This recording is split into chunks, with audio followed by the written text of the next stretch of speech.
Hello, আসসালামু আলাইকুম। এটা এশিয়া মহাদেশের বৃহত্তম শিব মন্দির রাজশাহী পুঠিয়ায় অবস্থিত।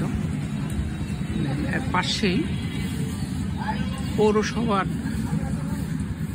অর্থায়নে নির্মাণ করা হচ্ছে ড্রেন।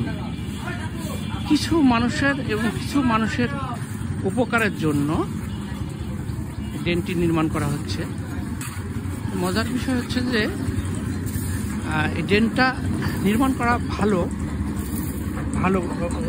এলাকার সাথে পানি নিষ্কাশনের জন্য, কিন্তু সবচেয়ে ক্ষতিটা করছে সরকাররা, যারা নীতি নির্ধারক, তারা কিন্তু এটা দীর্ঘমেয়াদী বা মেয়াদের কথা চিন্তা করে কিন্তু করছে না। কারণ হচ্ছে ড্রেনটা করা হলে পরে কিছু জনগোষ্ঠীর উপকার হবে হয়তো, কিন্তু এর প্রভাবটা দীর্ঘমেয়াদী মানুষের ক্ষতি করছে বা হবে ক্ষতি। কিছু মানুষের হয়তো উপকার হবে, কিন্তু এই বর্জ্যগুলো, এই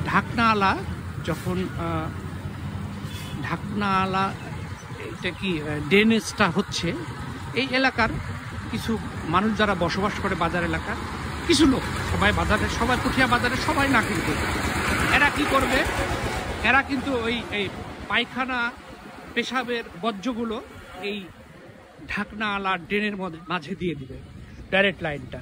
এতে করে সবচেয়ে বড় ক্ষতি হবে এই এলাকার সবচাইতে শিব মন্দিরের পাশেই যে একটি দিঘি আছে, এই দিঘিতে দেখেন কিভাবে একটা দিঘিতে এই বর্জ্যগুলো চলে যাবে।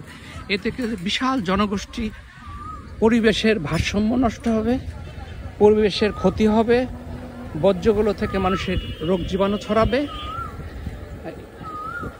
এলাকাবাসীর দাবি বা সচেতন ব্যক্তিদের দাবি, এই বর্জ্যটা পুকুরে না ফেলে বা পুকুরে লাইনটা না দিয়ে একটা নির্দিষ্ট জায়গাতে রাখলে হয়তো বর্জ্যগুলো বাজারের তাহলে পরে হয়তো বা মানুষ বেশি দীর্ঘমেয়াদী উপকার পাবে। তাছাড়া এই ড্রেন থেকে মশামাছি বা এই যে বর্জ্যগুলো আসাতে মানুষের দীর্ঘমেয়াদী ক্ষতি হতে থাকবে।